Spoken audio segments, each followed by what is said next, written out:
Dando sequência ao estudo do Poder Judiciário, nós vamos falar agora sobre algumas noções de controle de constitucionalidade, que é um tema que está inserido superficialmente dentro do Poder Judiciário na Constituição Federal, mas que é aprofundado no estudo da doutrina e da jurisprudência.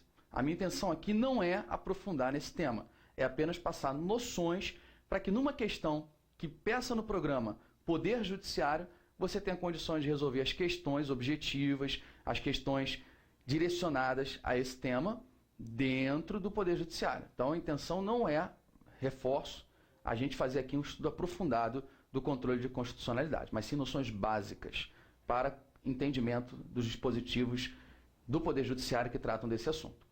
Quando a gente fala em controle de constitucionalidade, estamos falando num sistema de defesa da Constituição Federal. A Constituição Federal, como norma fundamental e suprema, se põe acima de todas as demais normas no ordenamento jurídico, de maneira que nenhum ato ou norma do Estado pode contrariar o seu texto. Se houver alguma contrariedade à Constituição, é importante que exista um mecanismo de defesa desse dispositivo constitucional contra essas normas e atos que a contrariam. E esse mecanismo de defesa da Constituição é denominado controle de constitucionalidade. Ele só existe porque a nossa Constituição é rígida. Rígida quer dizer, o procedimento de modificação dela é muito mais difícil do que o procedimento de elaboração das leis, o que faz com que a Constituição fique num patamar de superioridade. Ela só pode ser alterada pelas emendas. E mesmo as emendas têm que respeitar certas limitações previstas no seu texto. Já as outras leis não podem contrariar a Constituição, não podem alterar a Constituição, senão serão inconstitucionais. Então, o controle de constitucionalidade é esse mecanismo que visa verificar a compatibilidade de uma norma em relação à nossa Constituição. Essa é a finalidade do controle. E o controle exercido pelo Poder Judiciário, ele pode ser difuso ou concentrado. Qual é a diferença do controle difuso para o concentrado? A gente diz que o controle é difuso quando qualquer juiz ou tribunal pode exercer o controle de constitucionalidade das leis. O controle difuso é aquele atribuído a qualquer juiz ou tribunal para verificar a compatibilidade de uma lei, de um ato normativo, em relação à Constituição Federal. E o controle concentrado é quando apenas o órgão de cúpula do Poder Judiciário pode exercer o controle. No caso do Brasil, o Supremo Tribunal Federal, na defesa da Constituição Federal, ou os tribunais de justiça na defesa da Constituição do Estado ou da Lei Orgânica Distrital. Controle difuso, qualquer juiz ou tribunal pode exercer. Controle concentrado, somente o STF ou o TJ. E o controle de constitucionalidade, ele pode ser concreto ou abstrato. O controle concreto ou pela via incidental, incidenter tantum, via de exceção ou via de defesa, é aquele que é exercido de forma acessória para que seja resolvido um caso concreto em exame no Poder Judiciário.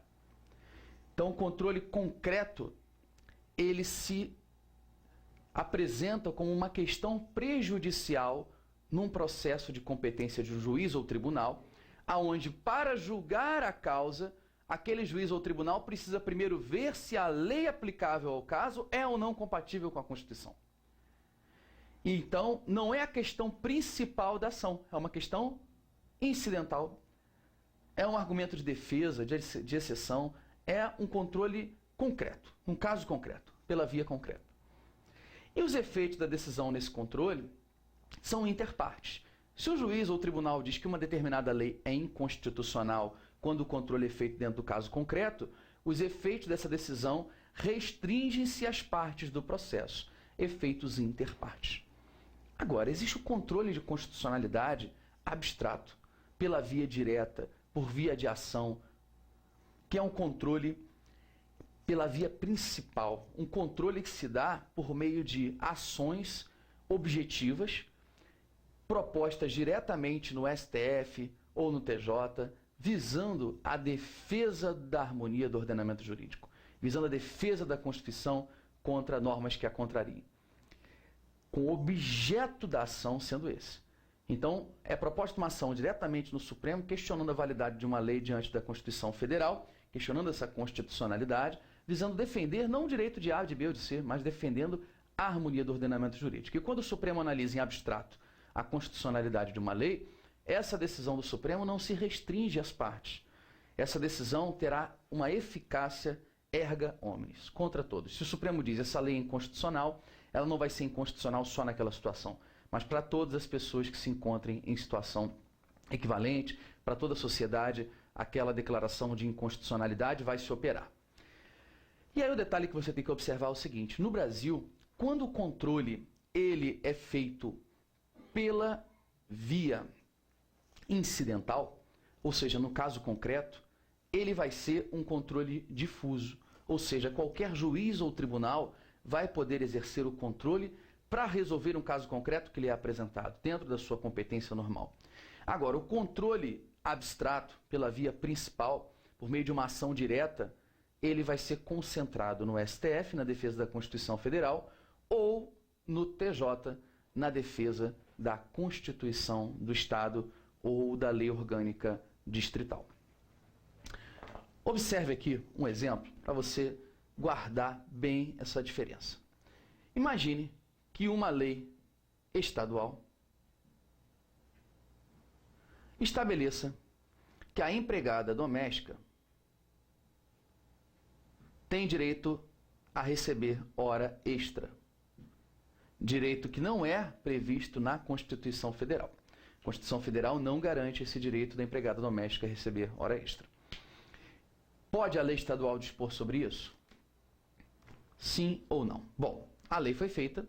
Feita a lei, há uma presunção de constitucionalidade dela. Entretanto, o artigo 22, inciso 1 da Constituição, diz que compete privativamente à União legislar sobre direito do trabalho. Ok? Se compete privativamente à União legislar sobre direito do trabalho, poderia uma lei estadual trazer esse direito para a empregada doméstica? Não. Observe que essa análise que a gente está fazendo é uma análise em abstrato, em tese. Eu não estou preocupado com um caso concreto de A e B. A gente está analisando se essa norma fere ou não a Constituição. Ok? Agora, imagine que dentro de uma relação processual concreta acontece o seguinte. Nós temos uma empregada doméstica que entra com uma reclamação trabalhista contra o seu patrão,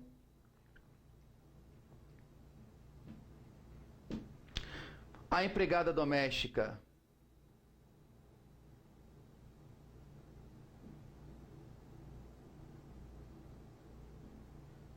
entra com a ação lá no juiz do trabalho contra o seu patrão, requerendo o pagamento das horas extras. O objeto dessa ação, dessa reclamação trabalhista, é o recebimento das horas extras, que o patrão não pagou à empregada por entender que a lei era inconstitucional. Então o patrão, muito bem instruído, não pagou à empregada doméstica as horas extras previstas na lei estadual por entender que essa lei era inconstitucional. Ela, por sua vez, não recebendo esses valores, resolveu ir à justiça para que o juiz do trabalho pudesse obrigar o seu patrão a lhe pagar o quanto ela achava que teria direito de receber. Esse juiz do trabalho só pode analisar se ela tem direito ou não a hora extra depois dele analisar o argumento do patrão. Qual é o argumento do patrão? Que a lei é inconstitucional. Se houver uma arguição da inconstitucionalidade da lei, num caso concreto, que pode ser feita pelo autor, pelo réu, pelo Ministério Público, ou o juiz pode até reconhecer de ofício, se houver a discussão da constitucionalidade da lei, o juiz só vai poder analisar o mérito da ação, que é se ela tem ou não direito à hora extra, depois de analisar essa questão da constitucionalidade.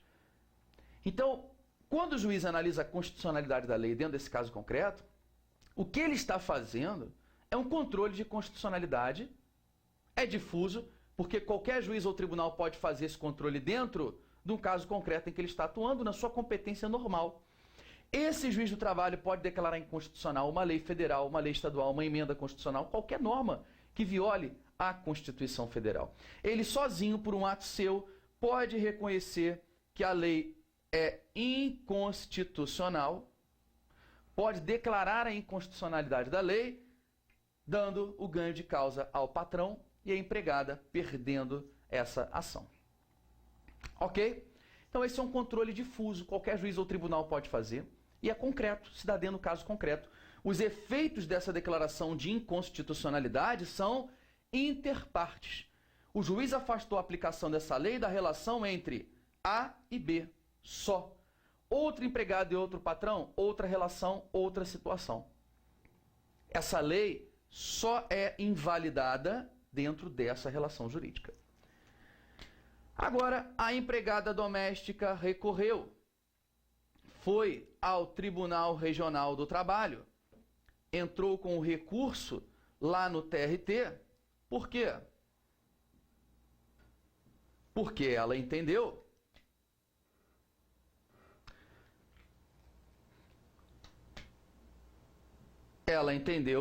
que ela teria sim o direito de receber essas horas extras. No TRT, o TRT pode também exercer esse controle de constitucionalidade? Pode. Ele pode dizer que é constitucional ou que é inconstitucional, sem problemas. Só que tem um detalhe. O TRT, como é um órgão fracionário, vamos imaginar que esse TRT tenha na sua composição um número X de membros divididos em algumas turmas, cada turma com 5 juízes do TRT ou desembargadores do TRT e o órgão especial aqui, por exemplo, com 11 membros. Então nós teríamos aqui 41 membros, por exemplo, num determinado TRT. O tribunal pleno completo com 41, o órgão especial com 11 e cada uma das turmas com 5. Se o processo chega na primeira turma do TRT, pode essa primeira turma do TRT declarar que a lei é inconstitucional? Não. Ela tem que mandar a questão ou para o tribunal pleno ou para o órgão especial, em razão do princípio da reserva de plenário previsto no artigo 97. A Constituição, no artigo 97, diz que somente por decisão da maioria absoluta do tribunal ou do órgão especial podem os tribunais declarar uma lei inconstitucional. Então, aqui no TRT, pode uma turma, um órgão fracionário do tribunal declarar a lei inconstitucional? Não. Tem que ser decisão da maioria absoluta, de mais da metade, ou do tribunal pleno ou do órgão especial. Mas daqui a pouco a gente vai falar mais sobre esse princípio. Bom, nesse exemplo, imaginem que não tenha mais recurso para o TST e que o patrão recorreu ou ela recorreu. Vamos considerar que o TRT julgou procedente o pedido dela, entendendo que era constitucional a lei, e aí o patrão foi lá e entrou com recurso no Supremo Tribunal Federal. E o Supremo Tribunal Federal está apreciando essa questão e declara que essa lei é inconstitucional. A pergunta é, se o Supremo declara que essa lei é inconstitucional, isso vai valer só dentro desse caso ou vai valer para todo mundo? Só dentro desse caso. Por quê? Porque aqui o Supremo está atuando no controle difuso. É um controle que qualquer juiz ou tribunal pode exercer. Ele está julgando um recurso, por exemplo, um recurso extraordinário. Vamos considerar que essa decisão do TRT julgou válida a lei estadual, lei local, contestada em face da Constituição. E aí o patrão entrou com recurso extraordinário no STF, por exemplo. O STF declarou a lei inconstitucional, os efeitos aqui são interpartes. Interpartes. Porque no controle difuso concreto, dentro do caso concreto, a decisão do Supremo só vale naquele caso concreto. Então a inconstitucionalidade vai ter efeitos interpartes. Mas, por força do artigo 52, inciso 10, o Supremo Tribunal Federal, quando declarar a inconstitucionalidade no caso concreto, ele vai ter que comunicar a sua decisão ao Senado Federal. E o Senado Federal pode suspender a lei declarada inconstitucional por decisão definitiva do STF, dando aí sim efeitos erga omnes. Se ele suspende a lei para todas as pessoas. Mas a decisão do Supremo, quando declara essa lei inconstitucional, está declarando só dentro deste caso concreto. Porque nesse caso nós estamos falando de um controle de constitucionalidade difuso concreto, num caso concreto, que é bem diferente da seguinte situação. Imagine que o Procurador-Geral da República entre com uma ação direta de inconstitucionalidade no STF contra essa lei estadual que prevê o direito à hora extra para a empregada doméstica. Nesse caso, o Procurador-Geral da República entra com ação no STF e essa ação é uma ação abstrata. É um controle que não está sendo feito dentro de nenhum caso concreto, um controle totalmente abstrato. O Supremo Tribunal Federal vai analisar em abstrato se essa lei estadual viola ou não a Constituição Federal. E quando o Supremo Tribunal Federal apreciar em abstrato, ou seja, apreciar fora de um caso concreto, se ele declarar a lei constitucional ou inconstitucional, isso vai gerar efeitos erga omnes. É o que diz o artigo 102, parágrafo 2º da Constituição. As decisões proferidas pelo Supremo Tribunal Federal, as decisões definitivas de mérito proferidas pelo STF nas ações de inconstitucionalidade, produzirão efeitos contra todos, efeitos erga omnes e efeito vinculante. Ainda tem mais. O Supremo Tribunal Federal, quando declara essa lei estadual constitucional ou inconstitucional, vai ter o efeito vinculante. O que é vinculante? Ele obriga os demais órgãos do Poder Judiciário e toda a administração pública direta e indireta a seguirem esse entendimento dele. Quer dizer que se o Supremo disse que é inconstitucional em abstrato, aqui a gente tem um controle abstrato, concentrado no STF, e aqui no outro exemplo um controle concreto, no caso concreto. Se o Supremo disse que é inconstitucional essa lei, ninguém mais no controle difuso vai poder dizer que ela é constitucional. Ou se o Supremo disse que ela é constitucional, ninguém mais no controle difuso, que aqui é o difuso no caso concreto, nenhum outro juiz ou tribunal vai poder dizer o contrário do que o Supremo afirmou. Se ele diz que é inconstitucional, eles não podem dizer que é constitucional. Se o Supremo diz que é constitucional, eles não podem dizer que é inconstitucional. Então, a decisão do Supremo no controle abstrato tem efeitos erga omnes vinculantes.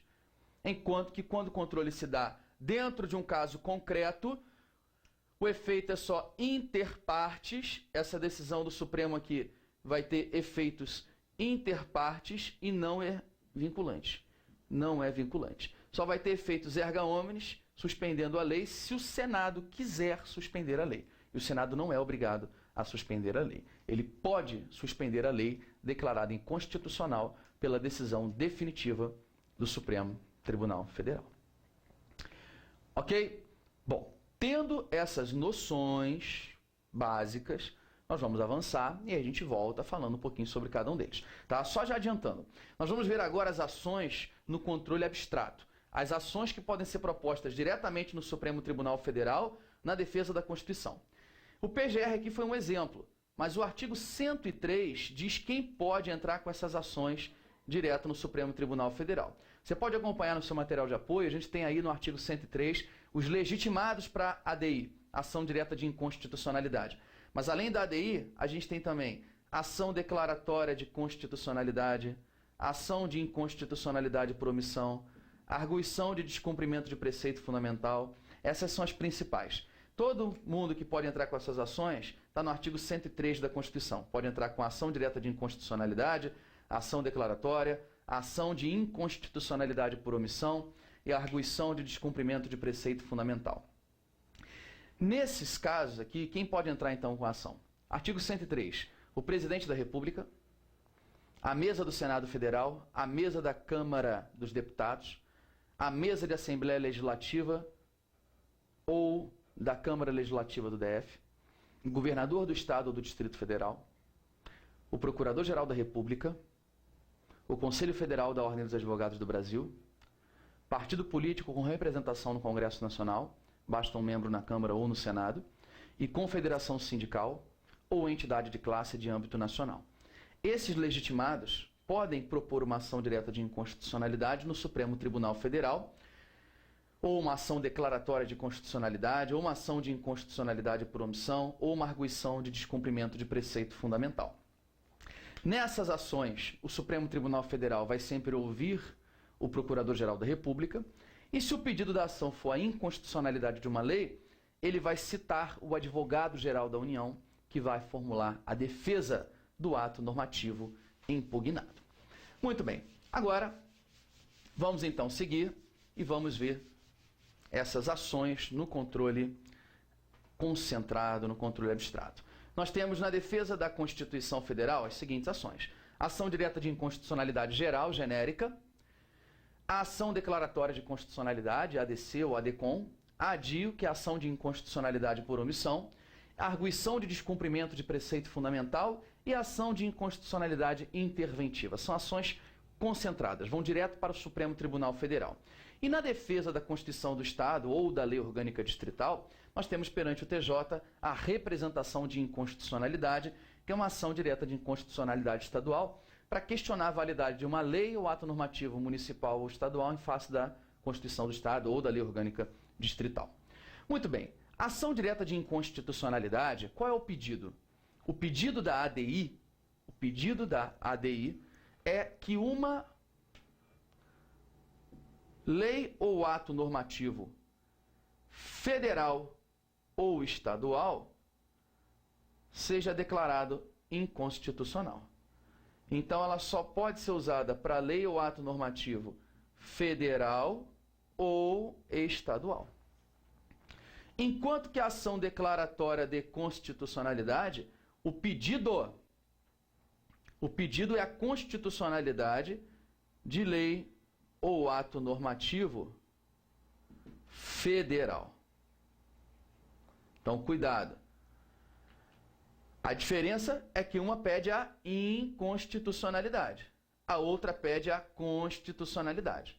Então, sendo proposta a ação direta de inconstitucionalidade, o impetrante está pedindo ao Supremo Tribunal Federal, o autor, que reconheça que essa lei é inconstitucional. Já na ação declaratória de constitucionalidade, é quando há uma divergência, vários juízes e tribunais do controle difuso estão dizendo que determinada lei é inconstitucional, e a pessoa entra com uma ação no Supremo para que o Supremo declare que essa lei é constitucional. Ok? Essa é a finalidade delas.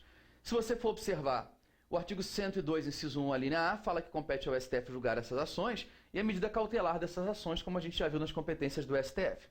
O parágrafo 2º do artigo 102 fala que essas decisões definitivas de mérito proferidas nas ações de inconstitucionalidade produzirão efeitos contra todos e vinculantes. Eficácia contra todos e efeito vinculante em relação aos demais órgãos do Poder Judiciário e à administração pública direta e indireta nas esferas federal, estadual, distrital e municipal. Então, até a gente tem no slide seguinte, mais à frente, olha, aqui.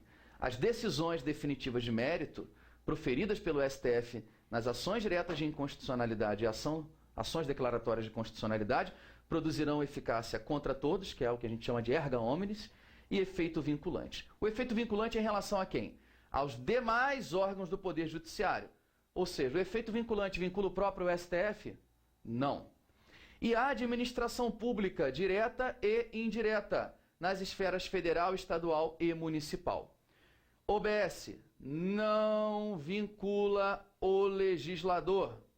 Cai em prova direta. O Poder Legislativo está vinculado à decisão do Supremo Tribunal Federal? Não. O Supremo pode dizer que uma determinada lei é inconstitucional e o Supremo e o legislador em seguida fazer uma lei com texto idêntico.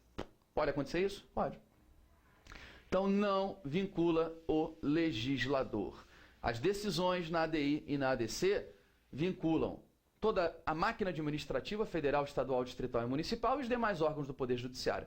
Então, se o Supremo proferir uma decisão no controle abstrato, vai vincular. Aqui fala em ADI e ADC, mas a decisão da ação de inconstitucionalidade por omissão e também na arguição de descumprimento de preceito fundamental tem o mesmo efeito. A Constituição diz que em todas essas ações o Procurador-Geral da República vai ser ouvido, em todas as ações de competência do STF, é o que está no artigo 103, parágrafo 1º, e que no artigo 103, parágrafo 3º, quem vai defender a lei vai ser o advogado-geral da União. O advogado-geral da União vai ser citado para formular a defesa da lei. A Lei 9868 de 99 regulamenta o procedimento da ADI e da ADC e também da ação de inconstitucionalidade por omissão. Ok? A ADPF, arguição de descumprimento de preceito fundamental. A Constituição diz que vai ser apreciada pelo STF na forma da lei. A Lei 9882 de 99 é quem regulamenta a ADPF. E só é importante você saber aprofundado se for realmente estudar mais a fundo a parte de controle de constitucionalidade. Aí a gente vai ver isso em tema específico, separado, para analisar realmente a fundo esse tema. E a ação de inconstitucionalidade interventiva pode ser proposta pelo Procurador-Geral da República, nos casos previstos lá na Constituição da intervenção, que é para garantir o cumprimento dos princípios constitucionais sensíveis, ou para dar executoriedade à lei federal. Aí existem as ações que podem ser propostas, mas aqui seria principalmente quando são violados os princípios sensíveis, que estão lá no artigo 34 da Constituição Federal, no inciso 7. Então, a ADI interventiva é menos relevante aqui para o nosso estudo. E perante o TJ, pode ser proposta uma ação direta de inconstitucionalidade, pedindo a inconstitucionalidade de lei municipal ou estadual em face da Constituição do Estado ou da lei orgânica do Distrito Federal.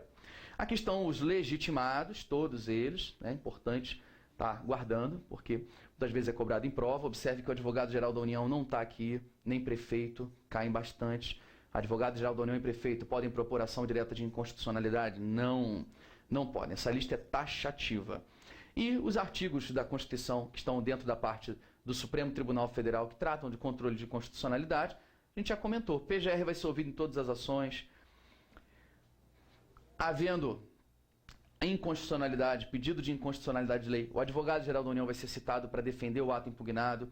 O único ponto que a gente tem que comentar aqui é: declarada inconstitucionalidade por omissão, que é quando é proposta uma ação no Supremo pedindo que o Supremo reconheça uma inconstitucionalidade por omissão. O que é isso? É quando a Constituição prevê a obrigatoriedade do legislador fazer uma lei para regulamentar certo dispositivo constitucional e o legislador não faz a lei.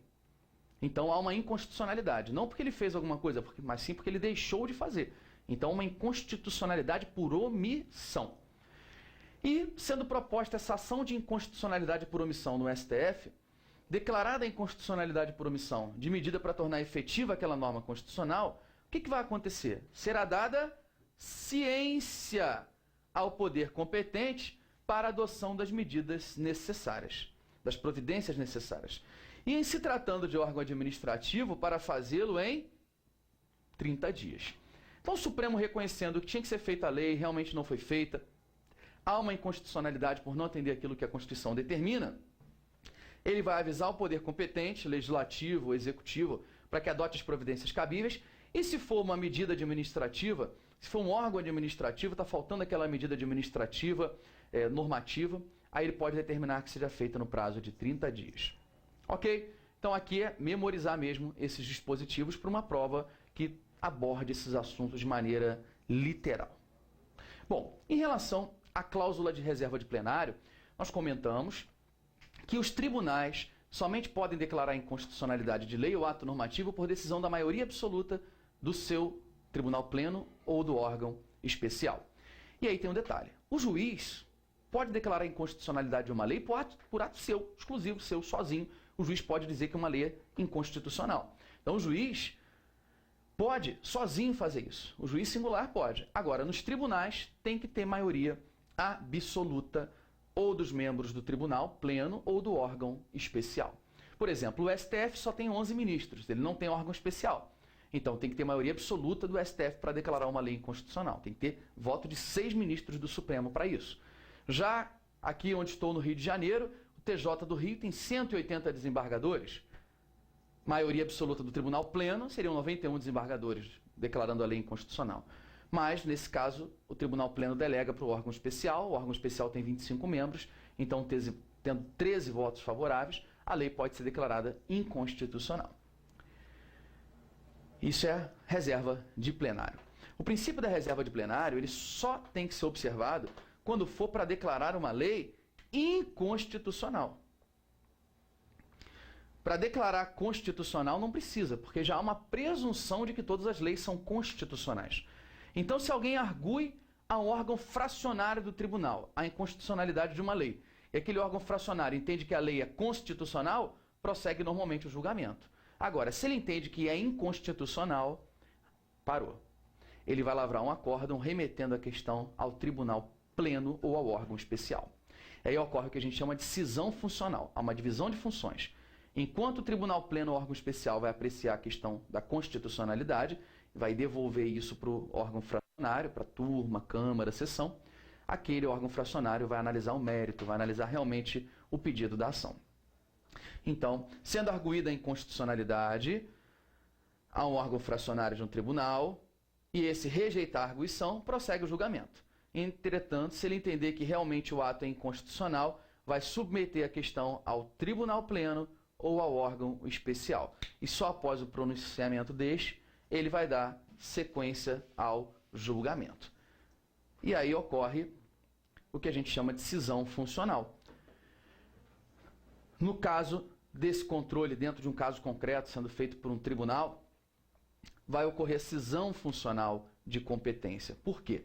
Enquanto o tribunal pleno ou órgão especial decide a questão da constitucionalidade, o órgão fracionário, a Câmara, turma ou sessão, vai estar apreciando o caso concreto, julgando o mérito no caso concreto, fundado justamente na premissa estabelecida no julgamento dessa questão prejudicial que foi posta ao tribunal pleno ou órgão especial. Então, o tribunal pleno ou órgão especial disse, realmente, é inconstitucional essa lei. O exemplo da lei estadual que define para a empregada doméstica o direito de hora extra. Foi parar no TRT a questão, chegou no órgão fracionário do TRT, ele mandou para o órgão especial disse que é inconstitucional, volta para aquele órgão fracionário do TRT para prosseguir o julgamento. Ok? E o Supremo Tribunal Federal entendeu, por meio da súmula vinculante 10, que viola a cláusula de reserva de plenário a decisão de um órgão fracionário do tribunal que, embora não declare expressamente a inconstitucionalidade da lei ou ato normativo do poder público, afasta sua incidência no todo ou em parte. Então, se o órgão fracionário, ele ao invés de declarar que a lei é inconstitucional, ele afasta a incidência da lei, ou no todo ou em parte, mas não diz que ela é inconstitucional. Ele apenas afasta, não aplica a lei naquele caso. Seria uma forma dele tentar burlar a reserva de plenário. Não pode. Se o órgão fracionário do tribunal entende que a lei é inconstitucional, entende que a lei deve ser afastada daquele caso, não deve ser aplicada, tem que mandar a questão para o tribunal pleno ou para o órgão especial. Ele não pode simplesmente, não vai dizer que a lei é inconstitucional, mas também não vou aplicar a lei nesse caso. Ora, se ele está negando a aplicação da lei naquela situação, afastando a aplicação da lei, indiretamente ele está dizendo que a lei é inconstitucional. E estaria violando a reserva de plenário, porque para afastar a incidência da lei naquele caso, teria que ter manifestação do tribunal pleno ou do órgão especial. Agora, o que mais tem caído em provas de concurso é a exceção à reserva de plenário. Olha o que diz o artigo 481 do Código de Processo Civil. 481, parágrafo único do CPC. Os órgãos fracionários dos tribunais não submeterão ao plenário, os órgãos fracionários, as câmaras, turmas, sessões, não submeterão ao plenário do tribunal deles ou ao órgão especial a arguição de inconstitucionalidade. Essa arguição de inconstitucionalidade é justamente quando, dentro do caso concreto, alguém questiona, olha, essa lei é inconstitucional. Eles não vão precisar mandar para o pleno nem para o órgão especial quando já houver pronunciamento destes ou do plenário do Supremo Tribunal Federal sobre a questão. Ou seja, se a questão chegou lá na primeira turma do TRT, ela mandou para o órgão especial declarou que a lei é inconstitucional, voltou para a primeira turma, prosseguiu o julgamento. Aí caiu uma questão idêntica na terceira turma do TRT. Precisa